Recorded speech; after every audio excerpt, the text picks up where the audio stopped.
77, அதிமுக 79, திமுக 52 இடங்களில் முன்னிலை. விருதாச்சலத்தில் தேமுதிக வேட்பாளர் பிரேமலதா விஜயகாந்த் பின்னடைவு. தற்போது வரை அவர் முன்னிலை பெற்றிருக்கிறார் என்ற செய்தியை பார்த்தோம். போட்டி கடுமையாகத்தான் சென்று கொண்டிருக்கிறது. பிரேமலதா விஜயகாந்த் தற்போது பின்னடைவை சந்தித்திருக்கிறார். இன்னும் பல சுற்றுகள் இருக்கின்றன. வாக்குகள் தொடர்ந்து எண்ணப்படும்.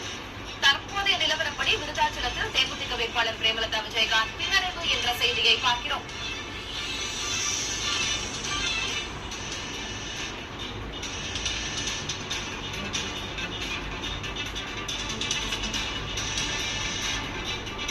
விருதாச்சலத்தில் தேமுதிக வேட்பாளர் பிரேமலதா விஜயகாந்த் தற்போது பின்னடைவு. சற்று நேரத்திற்கு முன்பாக அவர் முன்னிலையில் இருந்தார். தற்போது அவர் 2ஆம் இடத்திற்கு தள்ளப்பட்டிருக்கிறார். தற்போது வரை 234 தொகுதிகளில் 229 தொகுதிகளுக்கான முன்னிலை நிலவரம் நமக்கு கிடைத்திருக்கிறது.